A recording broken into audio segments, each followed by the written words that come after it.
বিএনপির চেয়ারপারসন ও সাবেক প্রধানমন্ত্রী বেগম খালেদা জিয়ার রোগমুক্তি কামনায় কুষ্টিয়া খোকসা গোপগ্রামে দোয়া মাহফিল করেছে বিএনপি। রবিবার সন্ধ্যায় খোকসা গোপগ্রাম মসজিদের সামনে অনুষ্ঠিত উক্ত দোয়া মাহফিলে কুমারখালী উপজেলা বিএনপি সভাপতি নুরুল ইসলাম আনসার প্রামাণিক সহ বিভিন্ন সহযোগী সংগঠনের ৫ শতাধিক নেতাকর্মী অংশ নেয়। এ সময় শত শত নেতাকর্মী খালেদা জিয়ার দ্রুত সুস্থতার জন্য দোয়া করেন। দেশনেত্রী বেগম খালেদা জিয়ার কুমারখালী থেকে নির্বাচিত বারবার পৌর মেয়র, বিভিন্ন ওয়ার্ড বিএনপি সাধারণ সম্পাদক এবং খোকসা থেকে আগত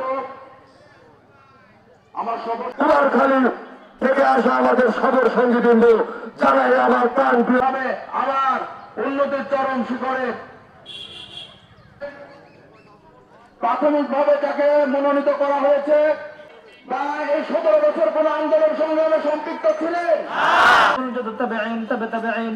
আশিকিন বান্দাবান্দি তোমার আমরা যার জন্য এই মজলিস, যার জন্য এই অনুষ্ঠান মাওলা সুস্থ অবস্থায় আছে মাওলা। আল্লাহ বাংলাদেশের এই অভিভাবক আমাদের খুবই প্রয়োজন মাওলা। বেগম খালেদা জিয়ার সুস্থতা আমাদের জন্য খুবই প্রয়োজন ছিলেন, সেভাবে তুমি এটাকে সুস্থ করে দাও আল্লাহ। আমাদেরকে আল্লাহ অভিভাবক শূন্য করে দিও। ইয়া হাল্লাল মুশকিলাত, ইয়া হাল্লাল মুশকিলাত।